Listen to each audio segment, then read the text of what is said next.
look how excited these people are. It's incredible. Hey, before we get started, can I ask a favor? You can ask whatever favor you want. Okay, I like to take a little video of anyone who's doing cosplay of any show that I've been in, and then I film them and put them on my social media. This is gonna be fun. Yeah, the best way is to do it completely unnaturally like that. Like that? Like you're about to jagger it. You're like, God. Yeah. All right. So I like to give them a big round of applause at the end of my little video on my Instagram, which is where you guys come in. Can you, like, when I say action, can you raise your hands and scream like your team won the cup or whatever you... I don't play regular games. Good sports reference. I'm not a sports... no. Guys, you know what to do. You're excitable. I do. You're happy. Why don't you applause like James Marsters is on the stage? Ready? Yeah.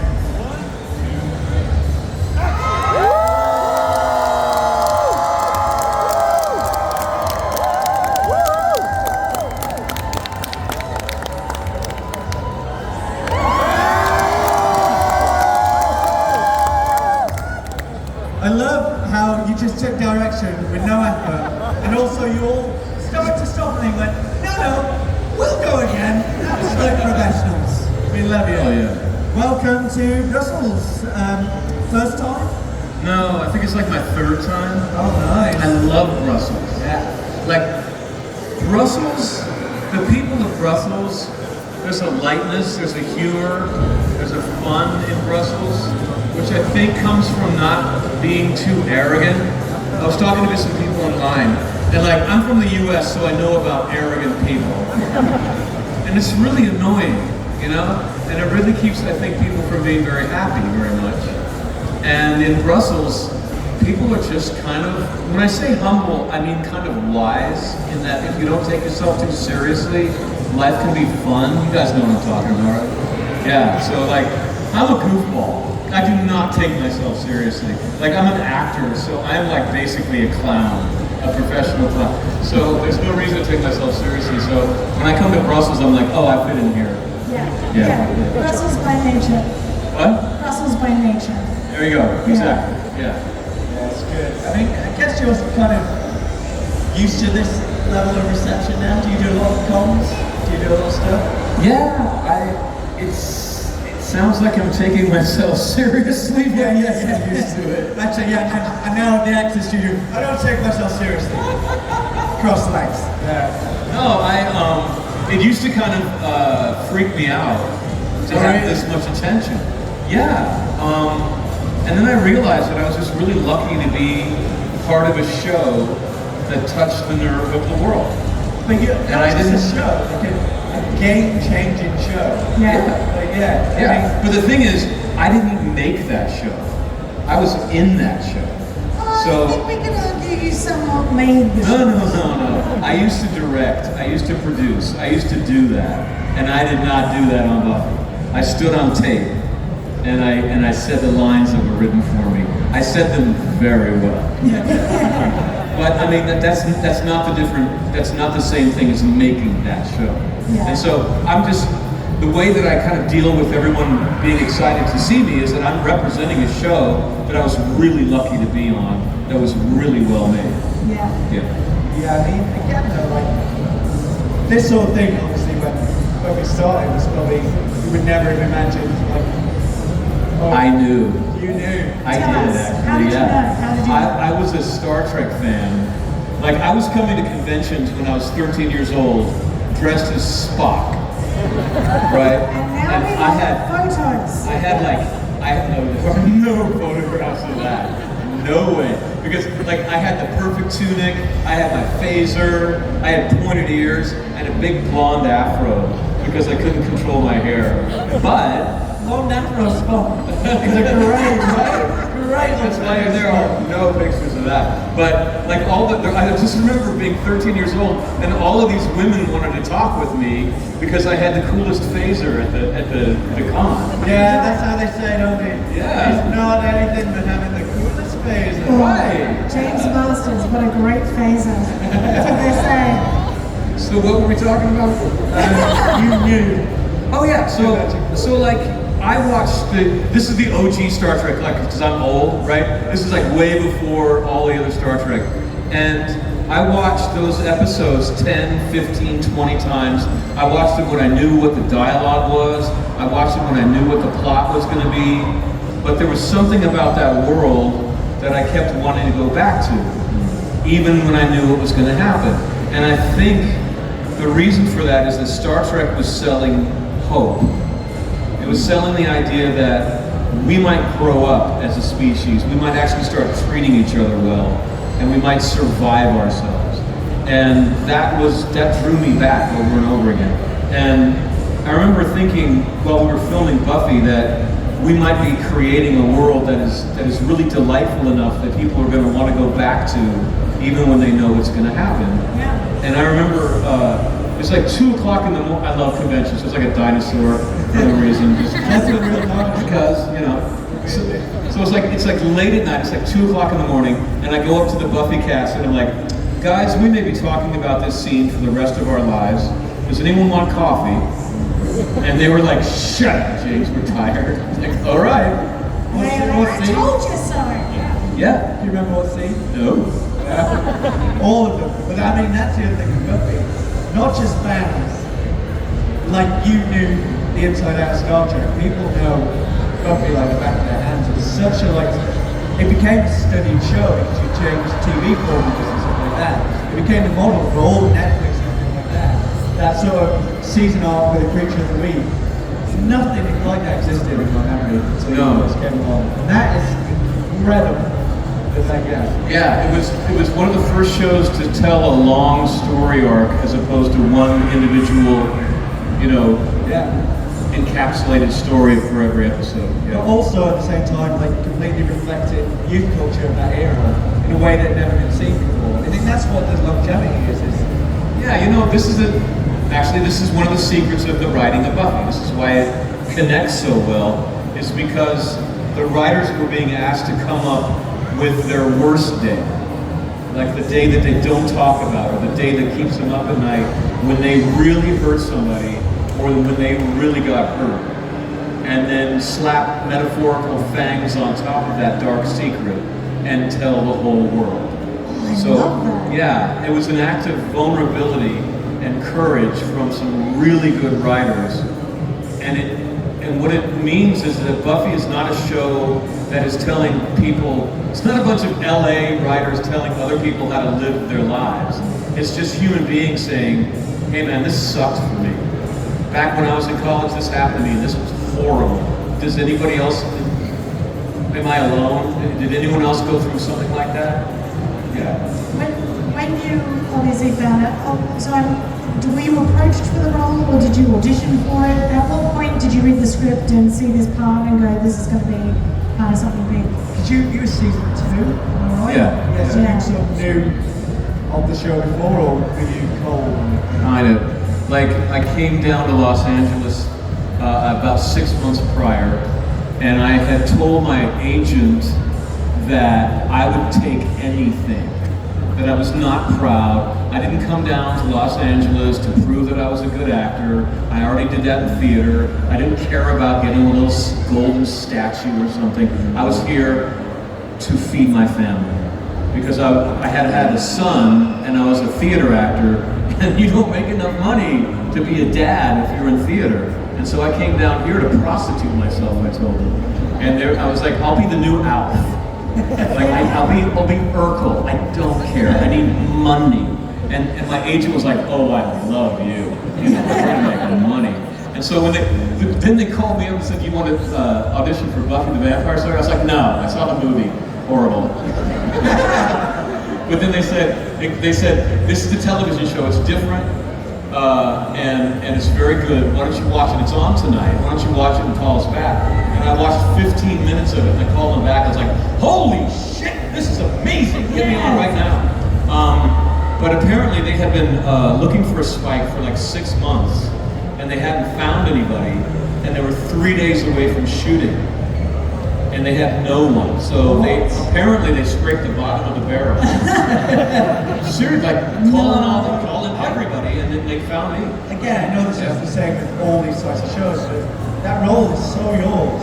To think that anyone else Yeah. to do that, that's Did you already have the bleached hair, the white? Oh no. They told me that they wanted the Sid Vicious of the vampire set. Yeah. Right? Sid Vicious was in the Sex Pistols, right? And I'm like a punk rocker. I'm like from the 70s. I saw the Clash. Like, we destroyed the Cow Palace, man. We destroyed the Cow Palace when we saw the Clash. We ripped it up. So they said, we want Sid Vicious. I'm like, no, you don't. And they're like, what? I'm like, no, you don't want Sid. Here, I'll give you Sid, so you know that you don't want him. This is Sid Vicious. Girls like me because I've got a pretty face and beautiful figure. I said, Sid was a moron, man. Like, Sid didn't play on the album. He ruined the tour. He broke the band. He was an idiot. You don't want Sid. You want Johnny Rotten. And they're like, they're like, for God's sake, we just want punk rock. I'm like, okay, fine. So they spray painted my hair black because that's Johnny Rotten. It's also Sid Vicious. And it didn't look good. And at that point, the hairdresser was like, I'm so sorry, James. There's only two colors in true punk rock. It's either jet black or bone white. Like purple and pink and blue, that's glam, and that is not punk. So we're gonna have to bleach you, and we only have 2 days left, so we're gonna bleach you one day, and then bring you back and bleach you again. It's a long process, I can tell you that.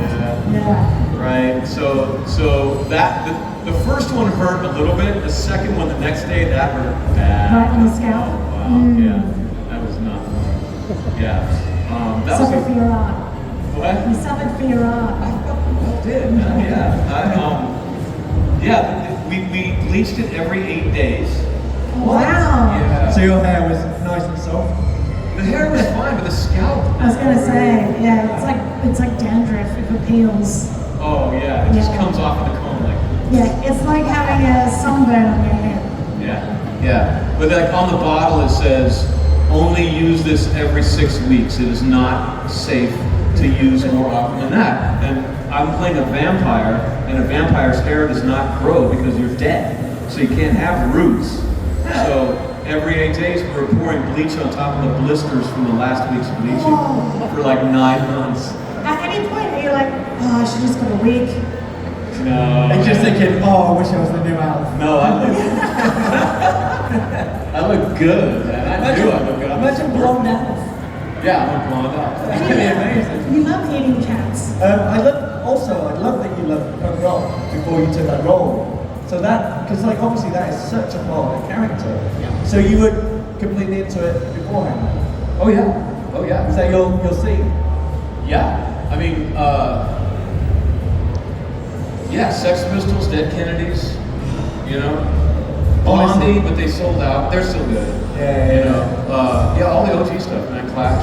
Oh, amazing. Again, like that character was so like. Okay. So I go. This is the Cow Palace story. So go see the Yeah, I wanna hear Clash. it. Go see the Clash. And we're drinking like. Sorry, how many kids in the audience? But I was underage. I was drinking. Sorry. And We are in Belgium. we get so like. They are breastfed beer here. It's true. We've seen it. Punk rock. Okay, so I sneak a bottle of tequila in my boot, and you're not supposed to take any bottles or any glass, and they're searching people, and for some reason I get away with it, and I'm drunk.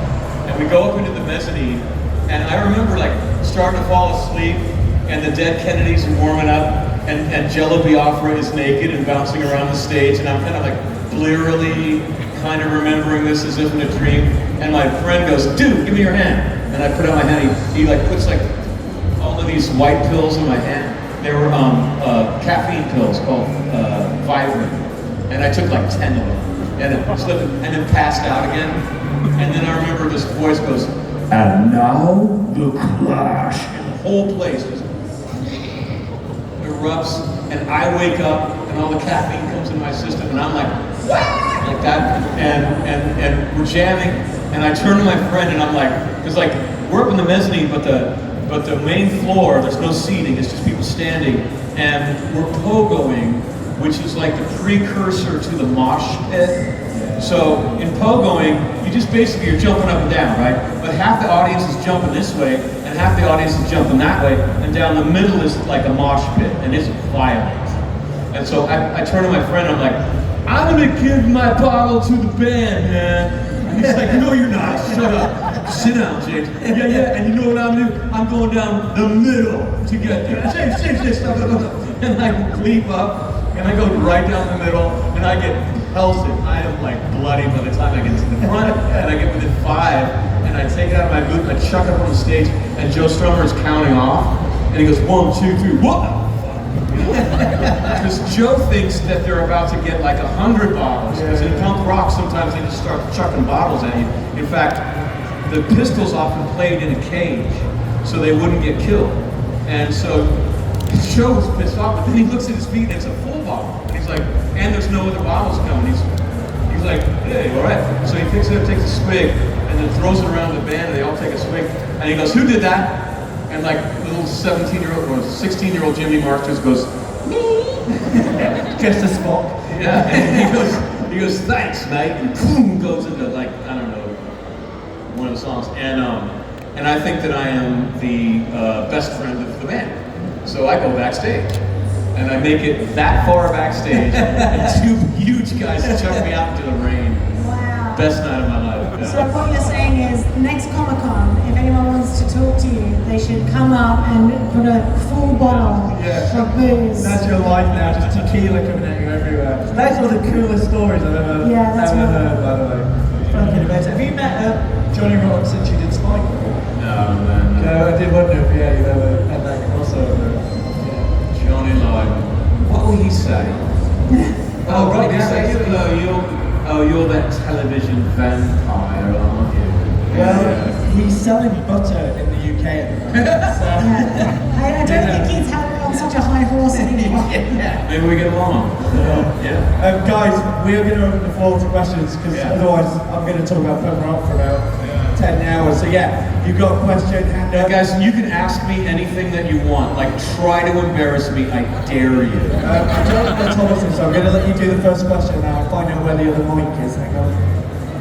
I'm sorry, I didn't have an embarrassing question, but my question is just, what was your favorite part about Spike, or your favorite part about playing him? My favorite part about playing Spike, I swear to you, between the words action and cut, I was in heaven every time. And as soon as they said cut, I had to come down to earth, and it was always a bit of a letdown.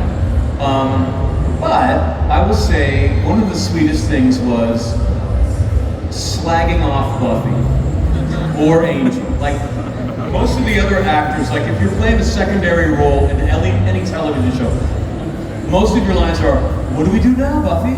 Good job, Buffy. Everyone, follow Buffy. Oh dear, Buffy's not here. What do we do? And stuff like that, you know. And then it comes to my turn, I'm like, oh, shut up, Buffy, you stupid. We're all gonna die. You know, that's just a sweet place to be. And then I fall in love with Buffy, and I'm starting to say, oh, would you like a cup of tea, Buffy? Oh, sit here, Buffy. Would you like to sit in my lap, Buffy? Oh my God, you know, it was just not quite as fun.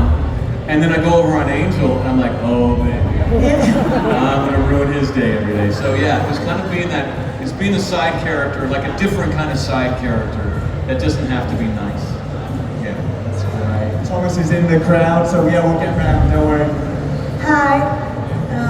So I wanted to ask you if you had a song in mind that would define Spike as a whole, like a character theme song. 'Cause I'm just a teenage dirtbag, baby. If you think about it, her name is Noelle, Buffy. I have a dream about her, she rings my bell. I got gym class in half an hour, oh how she rocks, in kids and tube socks, and she doesn't know who I am. Okay, and then Angel. Wait a minute. That was really good. Her boyfriend's a dick. He brings a gun to school and he'd simply kick my ass if he knew the truth. He lives on my block. He drives and I walk, and he doesn't know who I am. and he doesn't give a damn about me, 'cause I'm just a teenage dirtbag, baby. I'm just a teenage dirtbag, baby. Listen to Iron Maiden, baby, with me. Yeah, chills on the ears.